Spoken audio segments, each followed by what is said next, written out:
David Marston, a 75-year-old decorated black veteran with PTSD, entered the luxurious Valora Hotel with his faithful service dog, Max. Hoping for a peaceful stay, David was unaware that his presence would soon ignite a firestorm of prejudice and discrimination. The hotel's bigoted manager took one look at David and Max and decided they didn't belong in his high-class establishment. What followed was a barrage of racial slurs, humiliating demands, and outright disrespect that would push David to his very limits. Little did the manager know, his discriminatory actions would lead him down a path he'd bitterly regret, as he unknowingly challenged a man who had faced far worse on the battlefield. How far would the manager go to drive David and his dog out? And what unexpected turn of events would make him instantly regret his cruel behavior? The grand facade of the Valora Hotel loomed before David Marston, its polished marble steps leading up to revolving glass doors that sparkled in the midday sun. At 75 years old, David's tall frame still carried the bearing of the high-ranking military officer he once was, though time had etched deep lines into his face and sprinkled his close-cropped hair with silver. His green uniform, adorned with an impressive array of medals, stood in stark contrast to the sleek, modern interior of the hotel lobby. As David stepped through the revolving door, his golden retriever, Max, padded faithfully by his side. The dog's red service vest stood out against his golden fur, a clear indicator of his important role in David's life. The lobby bustled with activity. Smartly dressed business people hurried to meetings, tourists milled about with maps and cameras, and hotel staff moved efficiently among the guests. Despite the energetic atmosphere, David felt a familiar unease creeping up his spine. The opulent surroundings, with their crystal chandeliers and plush carpets, seemed to highlight how out of place he felt. It had been years since he'd stayed in such a luxurious establishment, and the decision to come here hadn't been an easy one. But his old friend, Mr. Hargrove, had insisted on meeting him here, and with Max by his side, David had found the courage to accept the invitation. As they approached the reception desk, David couldn't help but notice the subtle shift in the atmosphere. Conversations quieted, and he felt the weight of curious and sometimes disapproving glances. He straightened his back, a reflex from years of military service, and focused on the task at hand.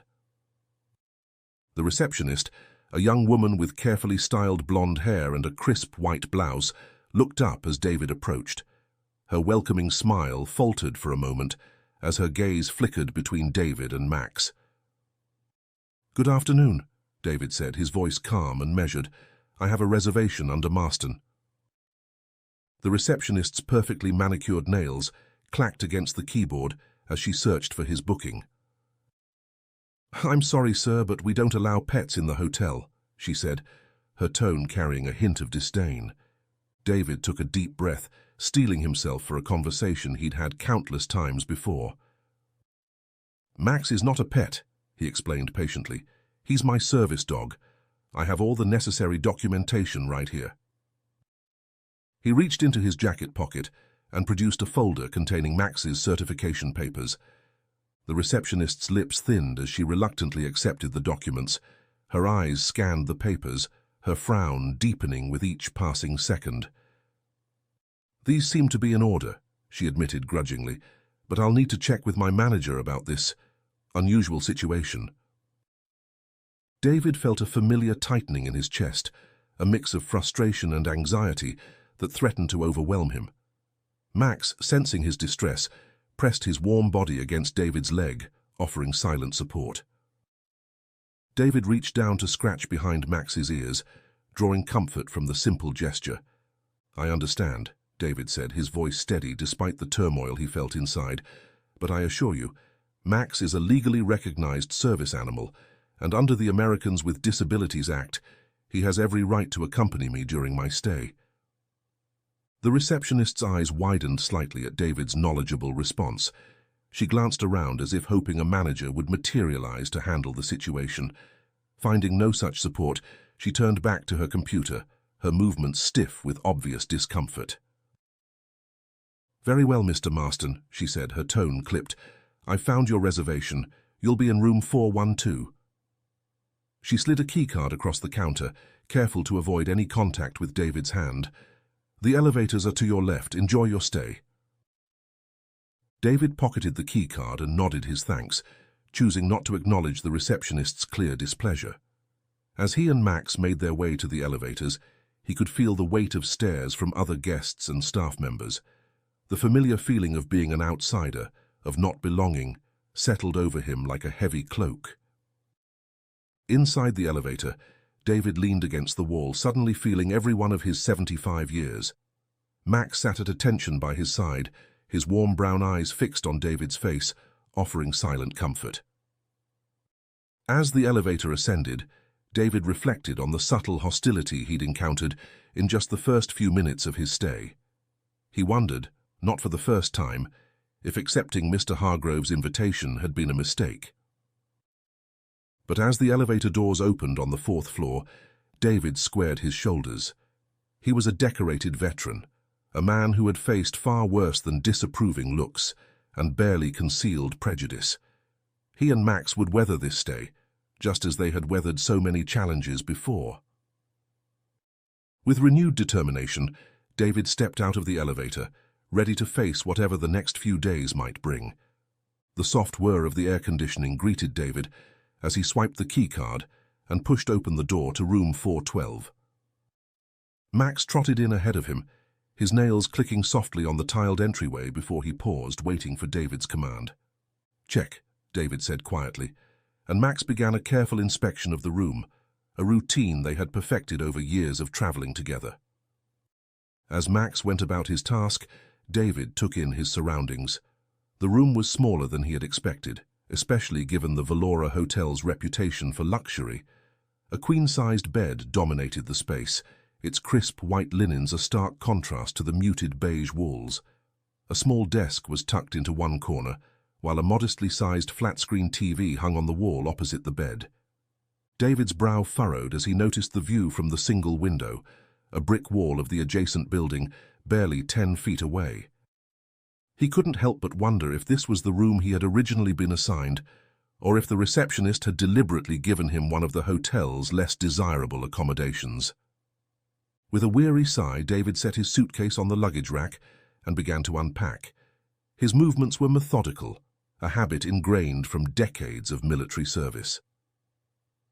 As he hung up his spare uniform and carefully arranged his toiletries in the small bathroom, he tried to shake off the feeling of disappointment that had settled over him. Max, having completed his inspection, returned to David's side and let out a soft whine. David reached down to scratch behind the dog's ears, drawing comfort from the familiar gesture. "It's all right, boy," he murmured. "We've had worse, haven't we?"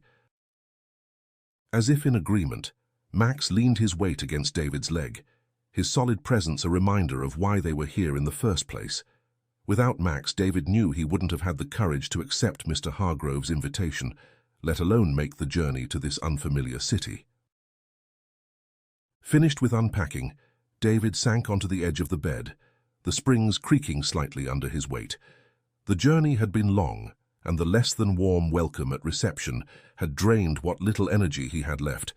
He closed his eyes, trying to center himself, but found his mind drifting back to the lobby, replaying the receptionist's thinly veiled hostility. Max, sensing David's unease, rested his head on David's knee. The simple act of comfort brought David back to the present, reminding him of the techniques his therapist had taught him for managing his PTSD. He focused on his breathing, on the warmth of Max's head on his leg, on the soft hum of the air conditioning. Slowly, the tension began to ebb from David's shoulders. He opened his eyes and gazed down at Max, a small smile tugging at the corners of his mouth. "What do you say we order some room service, boy? I think we've earned a little treat after that reception downstairs." Max's tail thumped against the carpet in response, and David chuckled softly. He reached for the room service menu on the bedside table, flipping through the pages until he found something that appealed to him: a simple turkey sandwich and a pot of chamomile tea. As he dialed the number for room service, David tried to push aside his lingering concerns about the hotel staff's attitude. He was here to meet an old friend, to reconnect and reminisce. He wouldn't let the narrow-mindedness of a few individuals ruin this opportunity. The phone rang several times before someone answered, their voice curt and rushed. David placed his order, speaking clearly and politely, despite the abrupt manner on the other end of the line. As he hung up, he couldn't shake the feeling that his interactions with the hotel staff were going to be an ongoing challenge. With a sigh, David leaned back against the headboard, patting the bed beside him. Max jumped up, settling into the curve of David's body, his warm weight a comforting presence. As they waited for the room service to arrive, David found himself drifting into an uneasy doze, the events of the day swirling in his mind. In his half-sleep, memories of his military service mingled with the faces he'd encountered in the hotel lobby. The sound of distant explosions morphed into the clatter of luggage carts in the hallway, and the acrid smell of gunpowder became the sterile scent of hotel laundry detergent. David jerked awake, his heart racing, as a sharp knock on the door announced the arrival of his room service order. Max was already alert, his ears pricked forward, ready to offer support if needed. David took a deep breath, grounding himself in the present moment before standing to answer the door. As he reached for the handle, David steeled himself for another potentially uncomfortable interaction. Despite the challenges he'd faced so far, he was determined to approach each new encounter with dignity and grace. After all, he'd faced far worse in his lifetime. This was just another mission, another obstacle to overcome. The door swung open to reveal a middle-aged woman in a crisp hotel uniform, her dark hair pulled back into a tight bun. She stood rigidly, holding a tray with David's order, her eyes fixed on a point somewhere over his shoulder. "Room service?" she announced, her voice flat and disinterested. "Thank you," David replied, stepping aside to allow her entry. "You can set it on the desk there." The maid's eyes darted around the room, widening slightly when they landed on Max, who was still lounging on the bed. Her lips pressed into a thin line, and she moved stiffly towards the desk, her body language screaming discomfort. As she set down the tray, her movements were jerky and rushed, causing the china to rattle. The teapot teetered dangerously close to the edge before David reached out to steady it.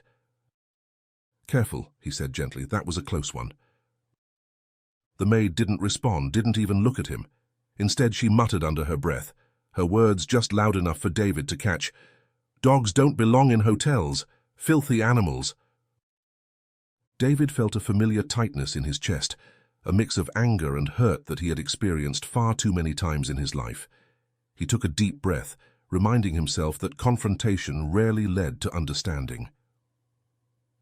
"Ma'am," he said, keeping his voice calm and steady, "Max is a service dog. He's not just a pet, but a necessary support for my medical condition." The maid's eyes flicked to David's face for a brief moment, before dropping away. She gave a non-committal grunt and turned to leave, her body language clearly communicating her desire to be anywhere but in this room. As she reached the door, David spoke again. "Thank you for bringing up the food. I hope you have a good rest of your day." The maid paused for a fraction of a second, her hand on the doorknob. For a moment, David thought she might turn back, might offer some word of acknowledgement, but then the moment passed, and she was gone, the door clicking shut behind her. David stood there for a long moment, staring at the closed door. The encounter, brief as it was, had left him feeling drained and disheartened. It wasn't just the maid's words, but the entire atmosphere of subtle hostility he'd encountered since arriving at the hotel. Max, sensing David's distress, jumped down from the bed and padded over to him, pressing his warm body against David's leg. The familiar weight and warmth helped to ground David, pulling him back from the edge of the dark thoughts that threatened to overwhelm him. "Thanks, boy," David murmured, reaching down to scratch behind Max's ears. "What do you say we eat this sandwich and then go for a little walk? I think we could both use some fresh air." Max's tail wagged in response, and David couldn't help but smile. No matter how difficult things got, he could always count on Max's unwavering support and affection.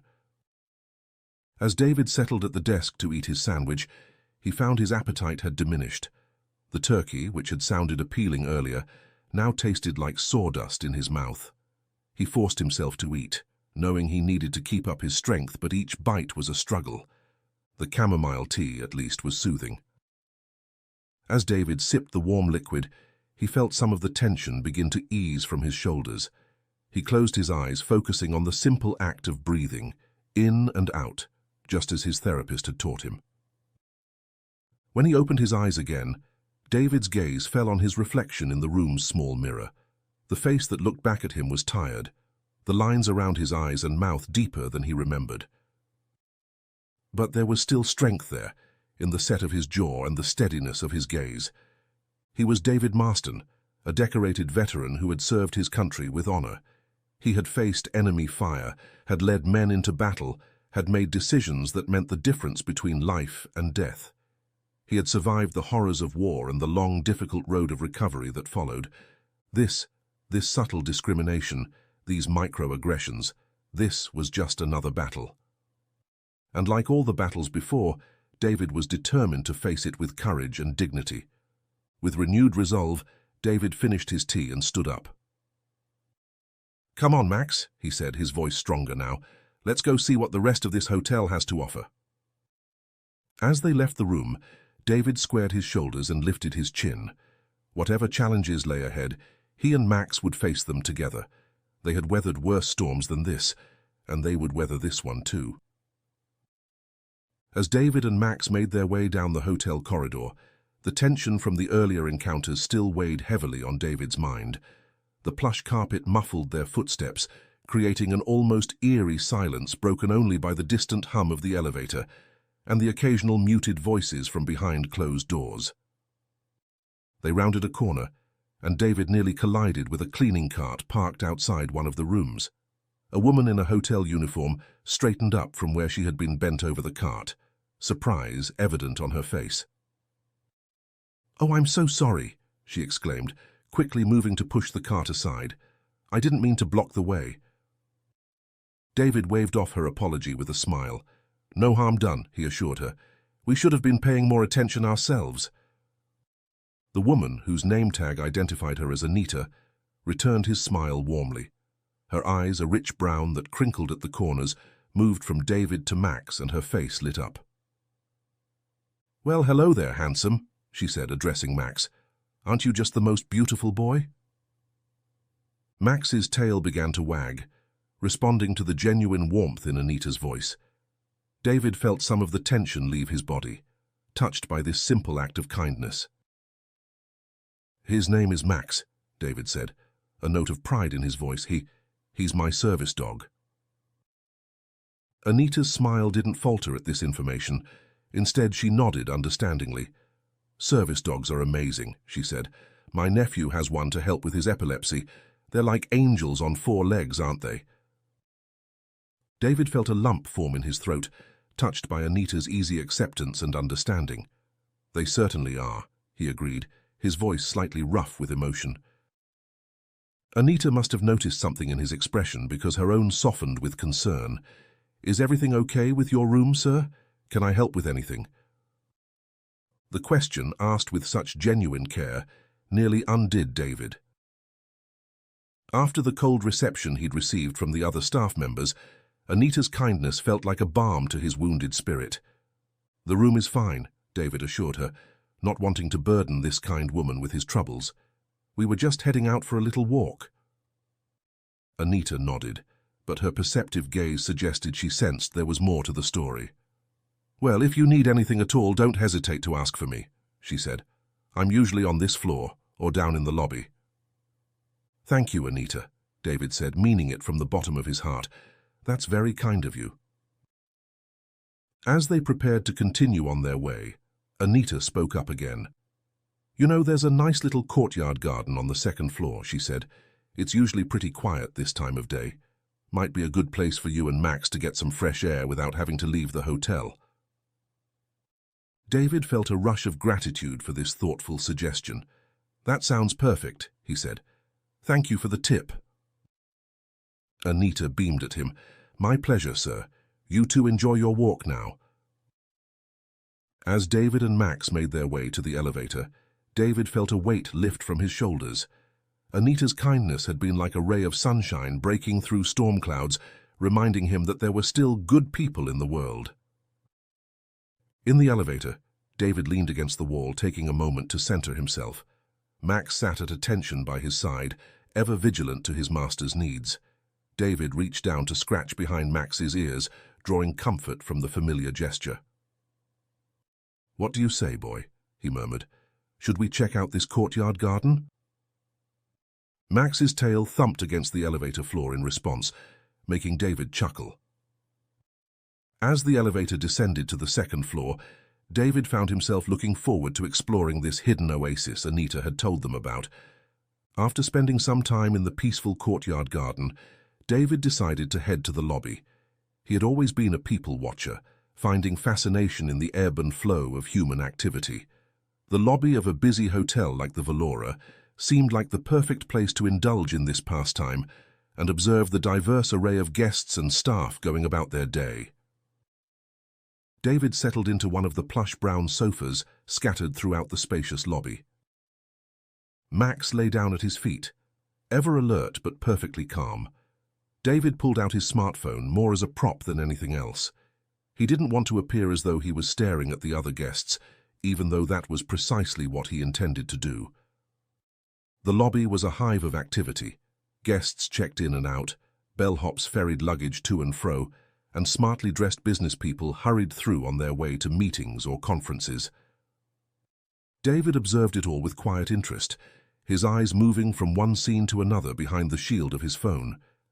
He had been sitting there for about half an hour when he noticed a man in a crisp blue suit striding purposefully across the lobby. There was an air of authority about him that suggested he was someone important in the hotel hierarchy.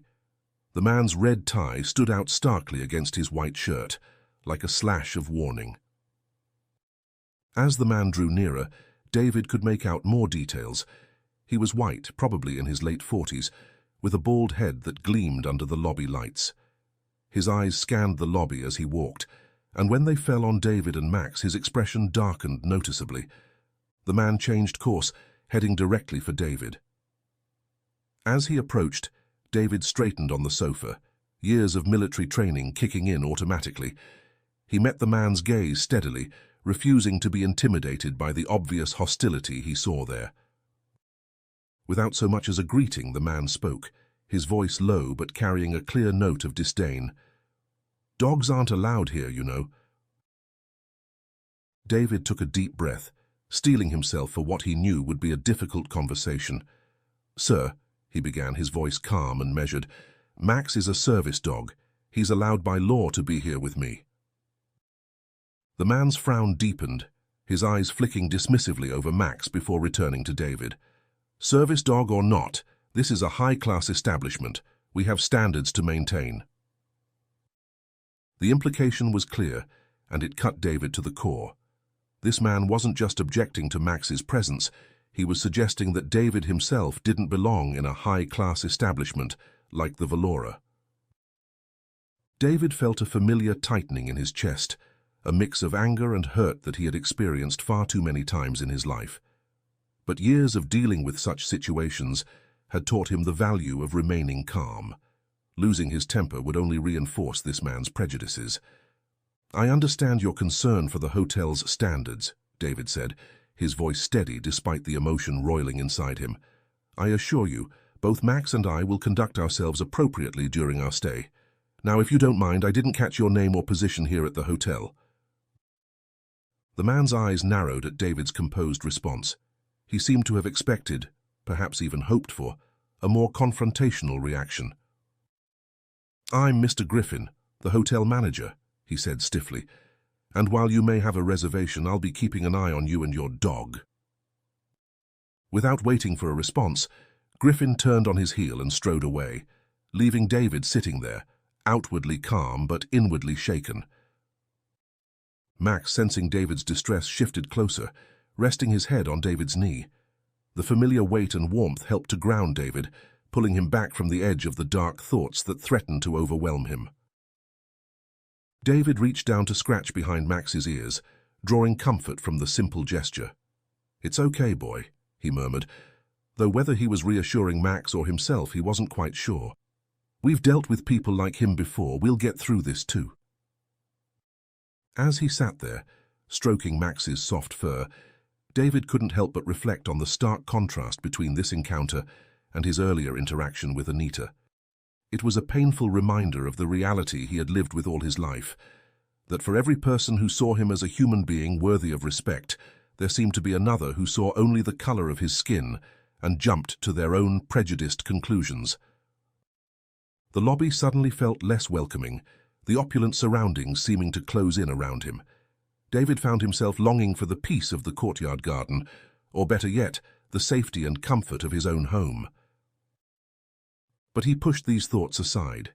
He was here for a reason, to meet his old friend, to reconnect and reminisce. He wouldn't let the narrow-mindedness of people like Griffin ruin this opportunity. With a deep breath, David settled back into the sofa, determined to stand his ground. He and Max had every right to be here, and he wouldn't let Griffin's prejudice drive them away. Little did he know, this was just the beginning of his confrontations with the hotel manager. As David continued to observe the lobby from his vantage point on the brown sofa, Max resting quietly by his feet, his attention was drawn to a commotion near the reception desk. To his dismay, he recognized the figures involved: Griffin, the hostile hotel manager, and Anita, the kind janitor he had met earlier. David's posture stiffened as he took in the scene. Griffin towered over Anita, his face flushed with anger, while Anita stood with her head bowed, her hands clasped tightly in front of her. "Don't have time for people like you slowing us down," Griffin's voice carried across the lobby, dripping with disdain. "If you can't keep up with the pace here, maybe you should find somewhere more suitable for your abilities." Anita's voice was too low for David to hear, but her body language spoke volumes. Her shoulders were hunched, her whole posture radiating discomfort and distress. David felt a surge of anger course through him. The injustice of the situation was painfully clear. Anita, who had shown nothing but kindness and professionalism, was being berated and belittled by a man who seemed to thrive on wielding his authority to intimidate others. For a moment, David hesitated. A lifetime of experience had taught him the potential consequences of intervening in such situations. But as he watched Griffin continue his tirade, saw Anita shrink further into herself with each harsh word, he knew he couldn't stand by and do nothing. With a deep breath, David straightened his shoulders and stood up, Max rising to attention beside him. As he approached, he could hear more of Griffin's words, each one stoking the fire of his indignation. "Lazy and incompetent. I don't know why we even bother hiring." "That's not how you treat your staff," David's voice rang out, calm but firm, cutting through Griffin's rant. Both Griffin and Anita turned to look at him, surprise evident on their faces. Anita's eyes widened in recognition, a flicker of relief passing across her features before being replaced by worry. Griffin's surprise quickly morphed into anger. "This is none of your business," he snapped. "This is a staff matter." David stood his ground, meeting Griffin's glare with a steady gaze. "When you're berating a staff member in the middle of the lobby, you make it everyone's business," he said evenly. "There's no excuse for speaking to anyone that way, especially someone who's just trying to do their job." Griffin's face flushed an even deeper shade of red. "How dare you interfere?" he began, but David cut him off. "No, sir. How dare you treat your employees this way?" David's voice was low but intense, years of command lending weight to his words. A leader's job is to support and guide their team, not to bully and demean them. For a moment, Griffin seemed at a loss for words, clearly unaccustomed to being challenged. Then his eyes narrowed, and he leaned in closer to David, his voice dropping to a menacing whisper. "You're on thin ice here, old man. Don't forget you're a guest in this hotel. I can make your stay very uncomfortable if you don't mind your own business." David didn't flinch. He'd faced far more intimidating figures than Griffin in his time. "Is that a threat, Mr. Griffin?" he asked calmly. "Because I'd hate to have to report to your superiors that the hotel manager is threatening guests." Griffin's mouth opened and closed wordlessly, his face a mask of fury. Finally, he spat out, "This isn't over," before turning on his heel and storming away. As Griffin's footsteps faded, David turned to Anita, his expression softening with concern. "Are you all right?" he asked gently. Anita nodded, though her hands were still trembling slightly. "Thank you," she whispered. "You didn't have to do that." "Yes, I did," David said firmly. "No one deserves to be treated that way. Has he spoken to you like that before?" Anita's hesitation was answer enough. David felt a fresh wave of anger, but he pushed it down, focusing on the woman in front of him. "Anita, that kind of behavior is not okay. It's workplace harassment and it's illegal. Have you considered reporting him?" Anita's eyes darted nervously around the lobby. I can't," she said softly. "I need this job, and who would believe me over him?" David's heart ached at the resignation in her voice. It was a feeling he knew all too well, the powerlessness in the face of systemic injustice. But he also knew the importance of standing up, of pushing back against that injustice whenever possible. "I would," he said firmly. "I saw what happened here, and I'd be willing to back you up if you decide to report him. You don't have to decide anything now, but please know that you have options. What he's doing is wrong, and you don't have to endure it." Tears welled up in Anita's eyes, and she quickly wiped them away. "Thank you," she said again, her voice thick with emotion. I'll think about it." David nodded, understanding the weight of the decision she faced. "Take care of yourself, Anita," he said warmly, "and if you need any help, don't hesitate to ask." As Anita hurried away to resume her duties, David remained standing in the lobby, lost in thought. The confrontation with Griffin had stirred up a mix of emotions: anger at the injustice, pride in standing up against it, and a deep, weary sadness at the realization that such battles were still necessary in this day and age. Max nudged David's hand with his nose, bringing him back to the present moment. David looked down at his faithful companion, drawing strength from Max's unwavering presence. "You're right, boy," David murmured. "We can't solve all the world's problems in one day, but we can do our part, can't we?" As they made their way back to the brown sofa, David couldn't shake the feeling that his confrontation with Griffin had set something in motion. The tension in the air was palpable, and he couldn't help but wonder what repercussions might follow.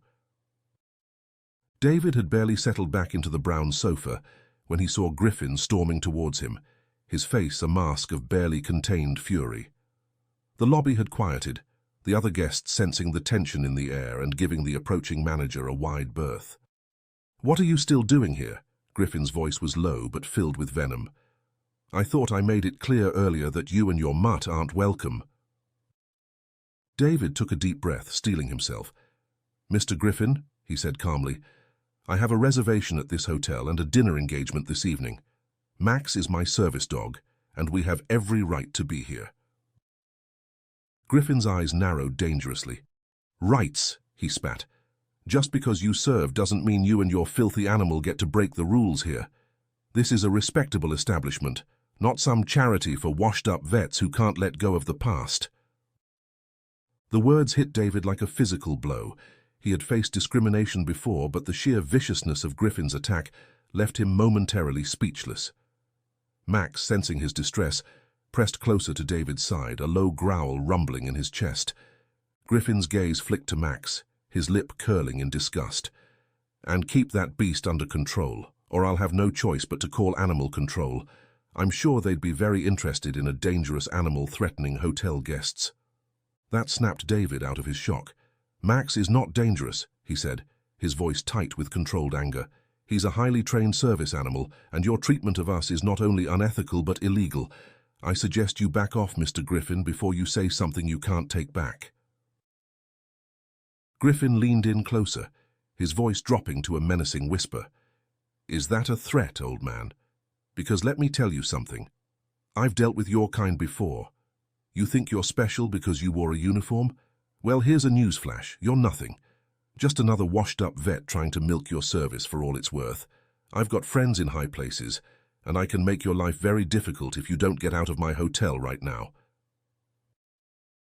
David stood his ground, years of military discipline keeping him outwardly calm, despite the storm of emotions raging inside him. "Mr. Griffin, I'm going to say this one last time. We have a legal right to be here. Your behavior is discriminatory and completely unacceptable. I would strongly advise you to walk away now, before you do something that could cost you your job." Griffin's face contorted with rage. For a moment it seemed like he might escalate the situation further. But then, perhaps realizing they were drawing attention from other guests, he took a step back. His eyes, however, remained fixed on David with a cold, calculated hatred. "This isn't over," Griffin hissed. "Enjoy your stay while you can, because I promise you it won't be pleasant."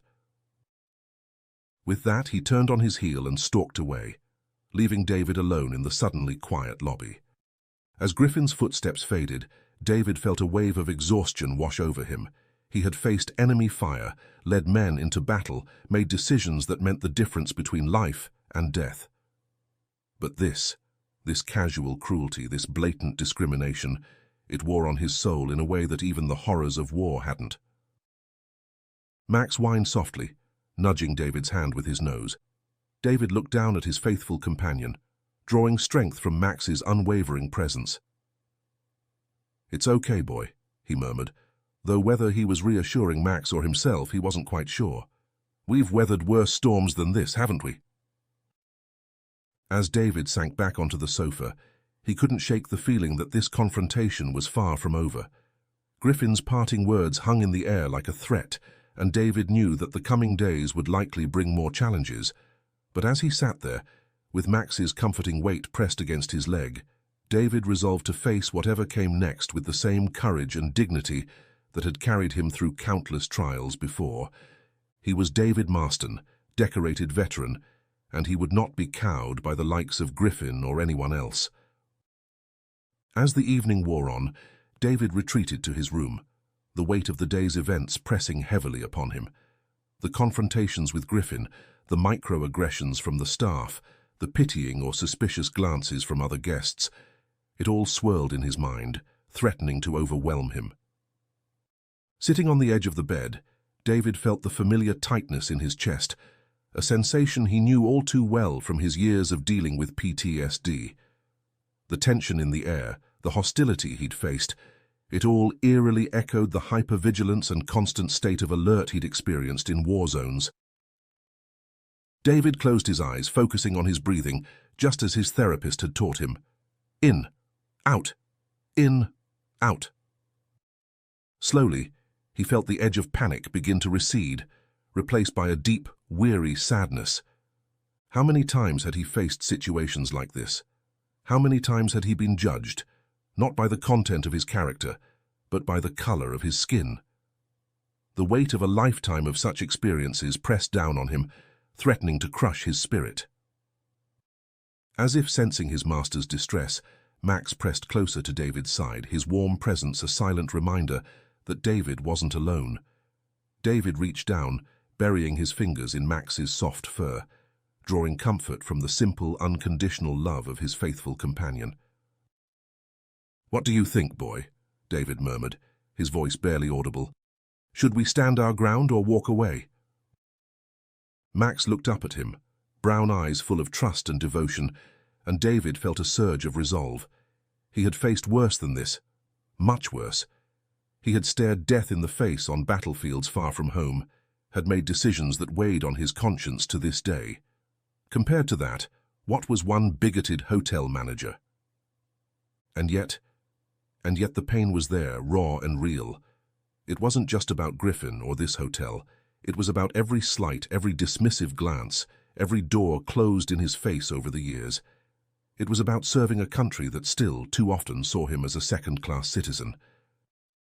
David's hand moved to his chest, fingers tracing the outline of his medals through his shirt. Each one represented a moment of courage, a sacrifice made in service of a higher ideal.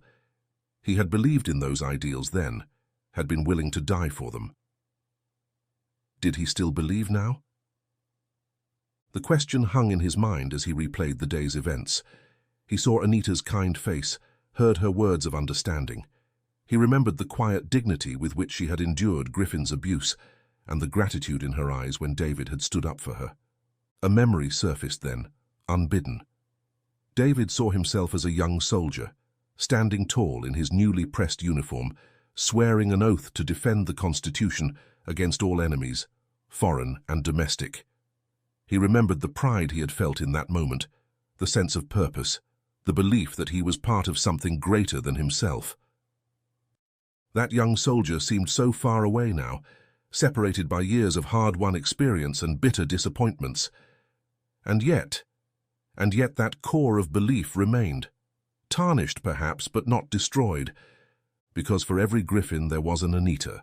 For every closed door there had been a hand extended in friendship. The country he had served was flawed, yes, but it was also capable of great beauty, great kindness, great progress.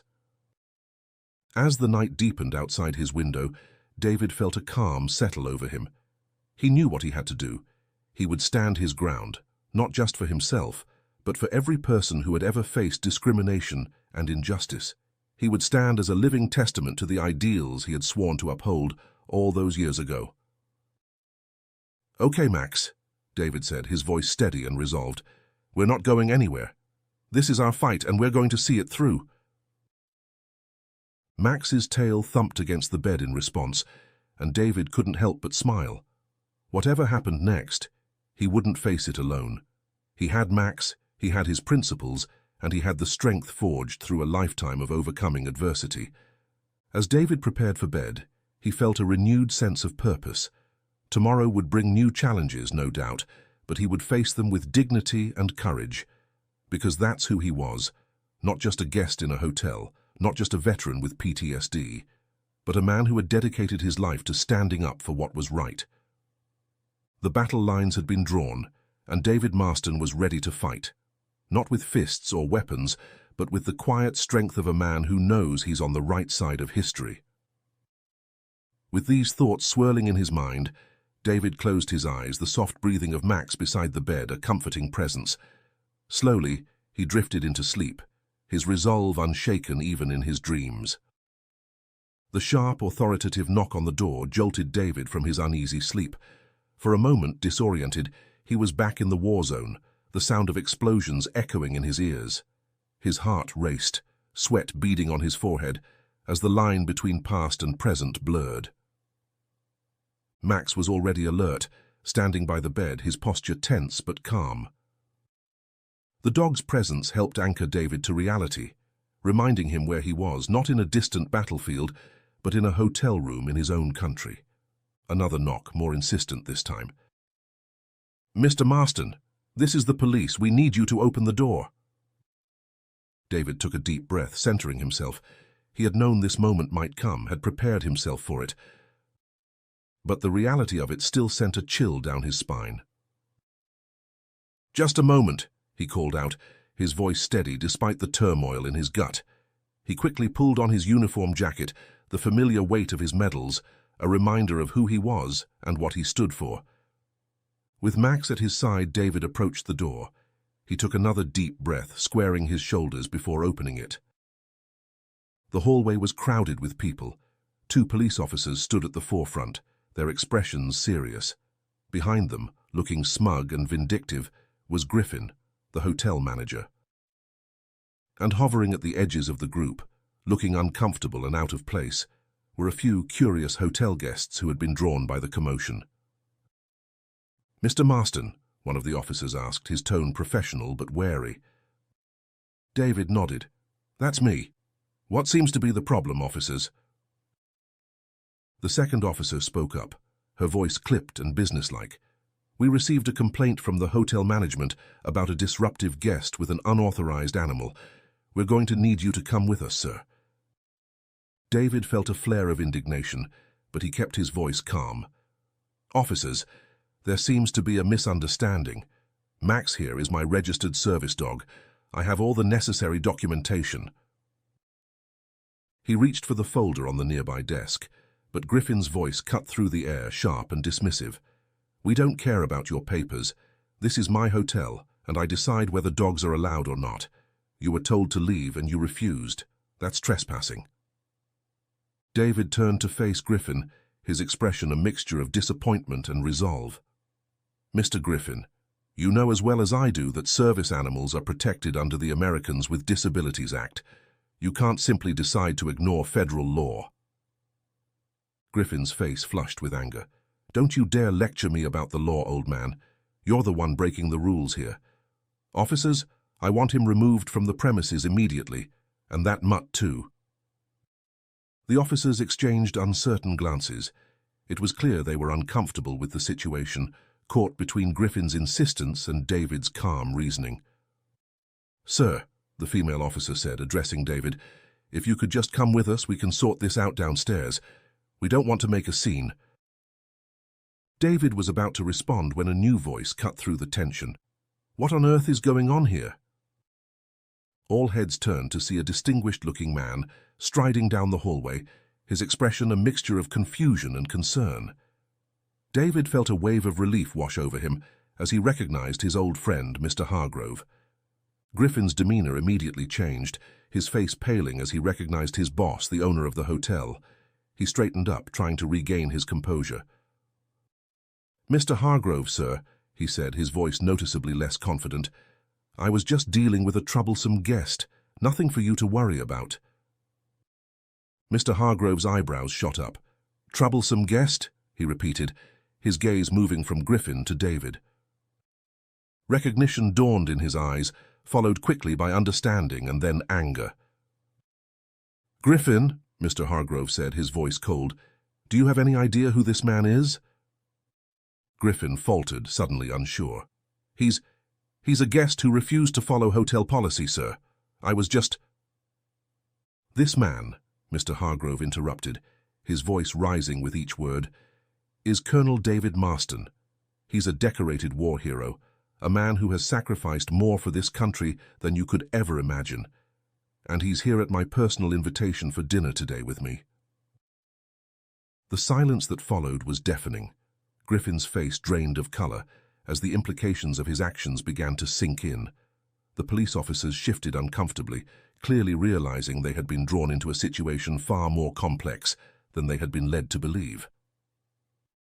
Mr. Hargrove turned to David, his expression softening. "David, old friend, I am so sorry for this disgraceful treatment. Please tell me what's happened here." As David began to explain the events of the past day, he could see the growing horror on Mr. Hargrove's face, the casual cruelty, the blatant discrimination, the complete disregard for the law. It all came pouring out, painting a damning picture of Griffin's behavior. When David finished speaking, Mr. Hargrove turned to Griffin, his face a mask of cold fury. "Griffin," he said, his voice low and dangerous, "you have exactly 5 minutes to clear out your office. You're fired. And I promise you, by the time I'm done, you'll never work in the hospitality industry again." Griffin sputtered, his face alternating between red and white. But sir, you can't—" "I can and I have," Mr. Hargrove cut him off. "Now get out of my sight before I decide to press charges for discrimination and harassment." As Griffin slunk away, thoroughly defeated, Mr. Hargrove turned to the police officers. "I apologize for the waste of your time, officers. I assure you there will be no more troubles here tonight." The officers nodded, clearly relieved to be able to extricate themselves from the situation. As they left, Mr. Hargrove turned back to David, his expression a mixture of regret and determination. "David, my friend," he said softly, his voice filled with regret and urgency, "I cannot begin to express how sorry I am for what you've endured here. This is not the welcome I had envisioned for you. I rushed over as soon as I heard, but I'm in the middle of an important meeting at the golf club. I have to get back, but please join me for dinner as we planned. We'll discuss everything in depth and ensure nothing like this ever happens in my hotel again." David nodded, understanding the constraints his friend was under. "Of course, John. Go handle your business. We'll talk tonight." With an apologetic smile and a firm handshake, Mr. Hargrove left, leaving David and Max standing in front of their room, still processing the whirlwind of events. As the sound of Mr. Hargrove's footsteps faded down the hallway, David and Max entered their room. David spent the next few hours resting and reflecting.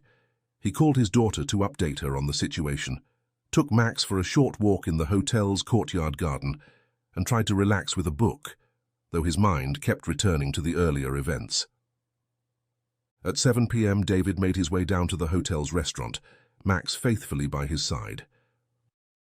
He found Mr. Hargrove already waiting at a quiet corner table, away from the curious glances of other diners who had no doubt heard snippets of the day's commotion. As David sat down, with Max settling at his feet, he could see the strain of the day on his old friend's face. Mr. Hargrove looked tired but determined. "David," he began, his voice heavy with regret, "I want to thank you for giving me the time to start addressing this situation. I still can't begin to express how sorry I am for what you've endured here. This is not the welcome I had envisioned for you, and it's certainly not what this hotel should represent." David nodded, appreciating his friend's sincerity. "Thank you, John. It's been challenging, to say the least." "Challenging?"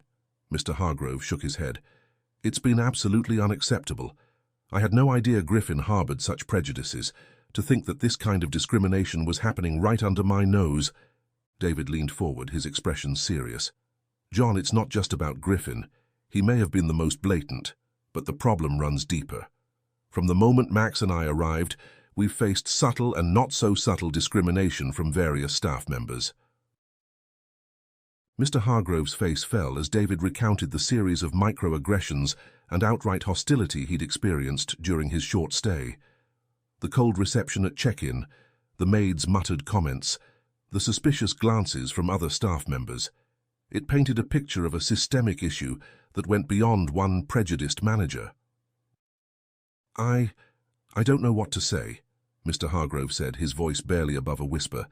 "I've always prided myself on running an inclusive establishment. To hear that this is happening, I feel like I've failed, not just as a business owner, but as a friend." David reached across the table, placing a comforting hand on his friend's arm. "John, you didn't know. But now that you do, you have the power to make changes."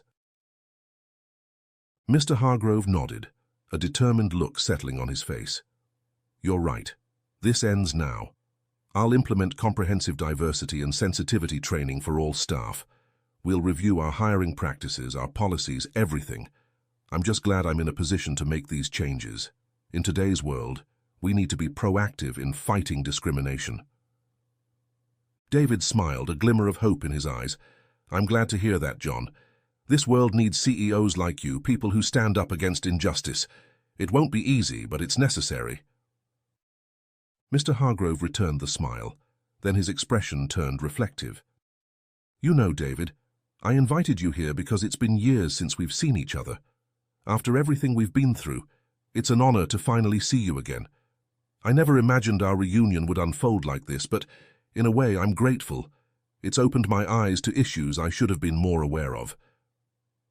David nodded, understanding in his eyes. "Life has a way of presenting us with unexpected challenges. What matters is how we respond to them. And John, your response gives me hope." As they continued their meal, the conversation shifted to lighter topics, memories of their shared past, updates on mutual friends, and plans for the future. Despite the rough start, David found himself enjoying the evening, grateful for the chance to reconnect with his old friend. As the dinner drew to a close, Mr. Hargrove raised his glass. "To old friendships," he said, "and to new beginnings. David, I can't thank you enough for your forgiveness and your willingness to help me make this right." David clinked his glass against his friend's. "To new beginnings," he echoed, "and to the hope that our actions here might inspire others to stand up against discrimination wherever they encounter it." As they stood to leave the restaurant, David felt a sense of accomplishment. The visit hadn't gone as planned, but perhaps something good could come out of this difficult experience. He looked down at Max, faithful as always by his side, and felt a surge of gratitude for his loyal companion. Walking towards the elevator, David and Mr. Hargrove continued to chat, their conversation now filled with plans and ideas for positive change. As the elevator doors closed behind them, David felt a renewed sense of purpose. The battle against discrimination was far from over, but tonight had shown that with courage, perseverance, and the support of allies, progress was possible. And for now, that was enough.